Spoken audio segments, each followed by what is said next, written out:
मेरी गाड़ी एक बार एक पेट्रोल पंप पर रुकी थी, पुलिस रुके थे। एक मारुति 800 में एक व्यक्ति आया और उसने पूछा 200 ml पेट्रोल मिलेगा क्या? तो पेट्रोल पंप वाले ने कहा नहीं, 1 लीटर लेना पड़ेगा। तो मैं देख रहा था कि ये 200 लीटर 200 ml क्यों मांग रहा है। तो उसने मेरे तरफ देखा। मैंने उसको पूछा भाई लेना है तो 1 लीटर लो।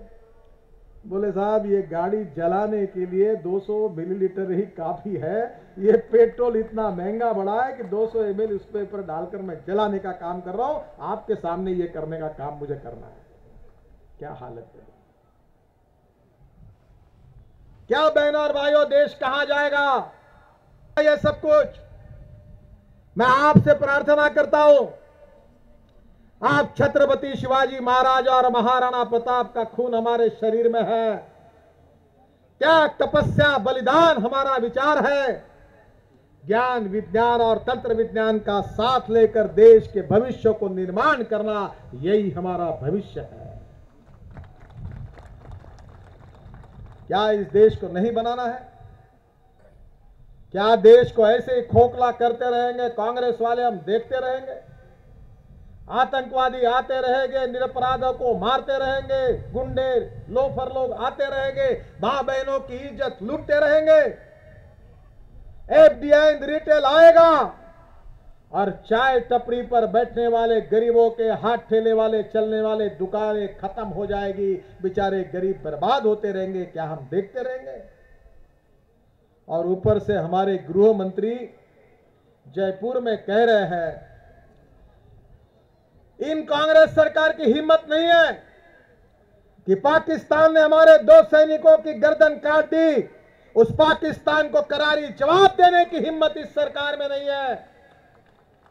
जिस अफजल गुरु ने फांसी की सजा सुप्रीम कोर्ट ने दी, जिसने सजा देने की हिम्मत, बटाला हाउस में जो हमारे पुलिस ऑफिसर शर्मा शहीद हुए, उसके घर में सांत्वना देने के लिए बड़ा दिल इनके पास नहीं है। पर आतंकवादियों का तुष्टीकरण करने वाली सरकार, इसके गृह मंत्री कहते हैं कि इस देश में आरएसएस और बीजेपी अपने कैंप के द्वारा हिंदू कट्टरतावाद का और आतंकवाद का प्रशिक्षण देने का काम कर रहे। ऐसी जानकारी हमको मिली है। वारे सुशील कुमार शिंदे, मरने वाले मरते रहे और कांग्रेस वाले बोलते रहे। वाह, इस देश में अगर धर्मनिरपेक्षता है, क्योंकि इस देश का बहुसंख्यक हिंदू समाज, भारतीय समाज सहिष्णु है। भारतीय जनता पार्टी मुसलमानों के विरोध में नहीं है। हम जात पंथ धर्म भाषा के आधार पर राजनीति नहीं करना चाहते। इस देश के महान संशोधक डॉक्टर अब्दुल कलाम साहब, जिनको अटल बिहारी वाजपेयी और अडवाणी जी ने और भारतीय जनता पार्टी ने हिंदुस्तान का राष्ट्रपति बनाने का काम किया,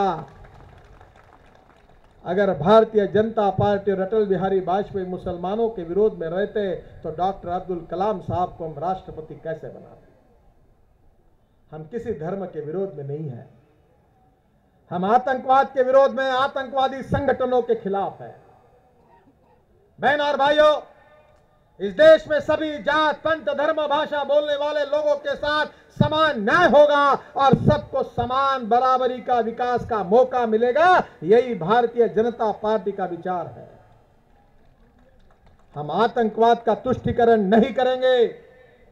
आतंकवाद का जवाब, करारी जवाब दिया जाएगा। जो आतंकवादी होगा उसके ऊपर कठोर कार्रवाई होगी और जो आतंकवादी संगठन होगा उसको इस देश में रहने का कोई अधिकार नहीं है। ये राष्ट्रभक्त के रूप में कहना, ये भी हमारा गुनाह है।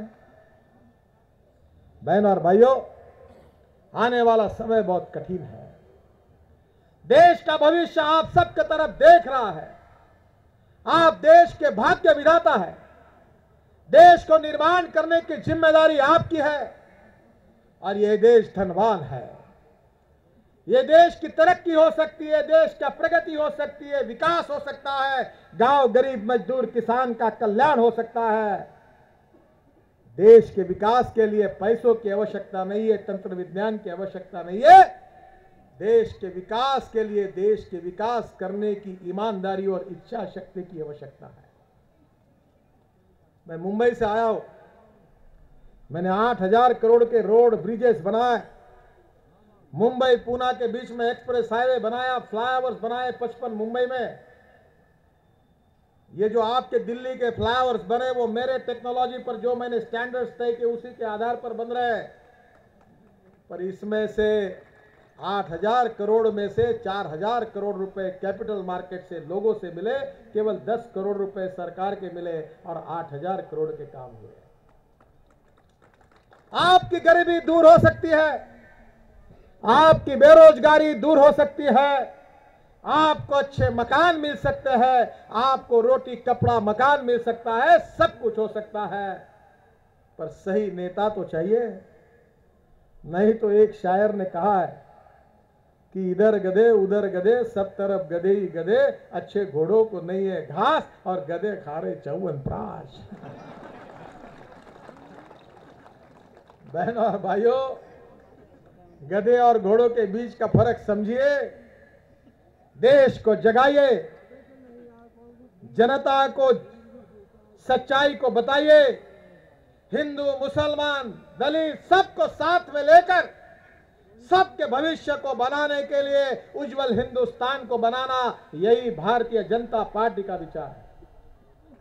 मैं आखिर में छोटे से 5 मुद्दे जो भारतीय जनता पार्टी के तत्व बताकर अपनी भाषण को समाप्त करूंगा। राष्ट्रवाद, इस देश के साथ राष्ट्रवाद हमारे घुट्टी घुट्टी में भरा हुआ है, वो हमारी आस्था है, हमारी प्रेरणा है। Good governance, good governance with the help of e governance, e governance का उपयोग करके सुशासन और विकास, ये भारतीय जनता पार्टी का मिशन है। और पंडित दीनदयाल उपाध्याय ने जो बताया हुआ अंत्योदय का विचार कि जो समाज का आखिरी व्यक्ति है, जो शोषित है, पीड़ित है, दलित है, जिसके पास रहने के लिए मकान नहीं है, जिसके पास खाने के लिए रोटी नहीं है, जिसके शरीर पर कपड़ा नहीं है, उस दरिद्री नारायण को हम भगवान माने। और उस दिन तक हम काम करते रहे कि जिस दिन उस व्यक्ति को रोटी कपड़ा और मकान नहीं मिलेगा, उस दिन तक हमारा कार्य पूरा नहीं होगा, ऐसा समझकर हम चलेंगे। ये पंडित दीनदयाल उपाध्याय जी का अंत्योदय का विचार, यही हमारा उद्देश्य है और उस गरीब आदमी के लिए, उसके कल्याण के लिए हम काम कर रहे हैं। मैं वचन के साथ बताना चाहता हूं, हम किसी को प्रधानमंत्री, मुख्यमंत्री, विधायक, सांसद बनाने के लिए काम नहीं कर रहे। उस शोषित पीड़ित गरीब व्यक्ति के जीवन के अंधेरे को दूर करके विकास का प्रकाश उसके जीवन में लाने के लिए हम काम कर रहे हैं। वो गरीब चाहे हिंदू हो, चाहे मुसलमान हो, चाहे दलित हो, चाहे सिख हो, क्रिश्चियन हो, कोई भी हो। और चौथी बात है सामाजिक सद्भाव, सोशल हार्मनी। जात पंथ धर्म भाषा लिंग इसका विचार न करते हुए सब समाज के साथ, सब धर्म के साथ, सब भाषा बोलने वाले लोगों के साथ न्याय होगा, सबको बराबरी का विकास का मौका मिलेगा, सामाजिक न्याय और आर्थिक न्याय होगा। ऐसे सामाजिक सद्भाव का, सोशल हार्मनी का विचार, ये भारतीय जनता पार्टी का आत्मा है।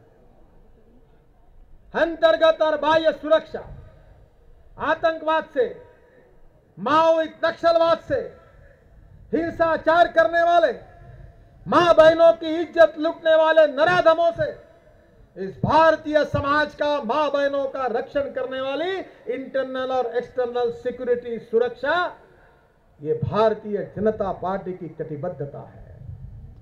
और इन 5 बातों पर हिंदुस्तान का भविष्य बदलने की एक सही विचारधारा, अपने मन में विचारों को प्रज्वलित करके हम आप सबके जीवन को सुसह्य बनाना चाहते हैं। मैं आपको विश्वास देना चाहता हूं कि आज महंगाई बढ़ी हुई है, बेरोजगारी बढ़ रही है, आतंकवाद बढ़ रहा है, मां बहनों की इज्जत लूटी जा रही है, पाकिस्तान ने हमारे साथ प्रॉक्सी वॉर शुरू कर दी है, हमारे शूर जवानों को अपमानित किया है। पर मेरा विश्वास है कि आप जैसी जनता जागेगी, अंधेरा छटेगा, सूरज निकलेगा, कमल खिलेगा और कांग्रेस की राज्य को नष्ट करके भारतीय जनता पार्टी का झंडा दिल्ली के राज्य पर और संसद पर भारतीय जनता पार्टी का झंडा फहराए बिना हम स्वस्थ नहीं बैठेंगे। ऐसी कमिटमेंट, ऐसा संकल्प करके आप ये जन आक्रोश रैली से निकलिए। ये आक्रोश व्यक्त करने वाली रैली है। हम तुम्हारे साथ हैं, हम तुम्हारे साथ हैं। ये आक्रोश किसके खिलाफ है? ये आक्रोश है सोनिया जी, मनमोहन सिंह जी के कांग्रेस सरकार के खिलाफ। ये आक्रोश है गरीबों का जीना जिन्होंने मुश्किल कर दिया, महंगाई बढ़ाकर गरीबों की जान लेने वाली इस कांग्रेस सरकार के खिलाफ। ये जन आक्रोश किसके खिलाफ है? दिन दहाड़े हमारे मां बहनों के साथ बलात्कार करने वाली इस कानून व्यवस्था को पूरी तरह से समाप्त करने वाली इस शीला दीक्षित और सोनिया जी और मनमोहन सिंह जी के कांग्रेस के सरकार के खिलाफ। यह आक्रोश किसके खिलाफ है? बेरोजगारों की संख्या बढ़ाकर बेरोजगारों को गलत मार्ग से जाने के लिए प्रवृत्त करके बेरोजगारों के भविष्य को बर्बाद करने वाली इस कांग्रेस सरकार के खिलाफ। यह आक्रोश है जो किसानों के मालों की कीमत नहीं है। 58,000 करोड़ का अनाज सड़ रहा है, किसान आत्महत्या कर रहा है। वो किसानों को लूटने वाले और किसानों को बर्बाद करने वाले ये कांग्रेस सरकार के खिलाफ। ये आक्रोश है कि झुकी झोपड़ी में जानवर जैसे जीवन जीने हैं, 65 साल हुए, उन गरीबों को न्याय मिल नहीं रहा, उनका शोषण करने वाले कांग्रेस सरकार के खिलाफ है। इस जन आक्रोश को बढ़ाइए, संगठन को मजबूत कराइए, राजनीतिक समस्याओं को लोगों तक पहुंचाइए, एकता का परिचय दीजिए, गठबाजी को समाप्त करिए और सब साथ मिलकर इस समाज का और देश का भविष्य और तकदीर बदलने के लिए सुखी, समृद्ध, संपन्न, शक्तिशाली हिंदुस्तान, भय, भूख, आतंक, भ्रष्टाचार से मुक्त हिंदुस्तान बनाने का संकल्प यही भारतीय जनता पार्टी का विचार है। और इसी विचार के साथ पूरी ताकत और शक्ति के साथ हम आगे जाएंगे।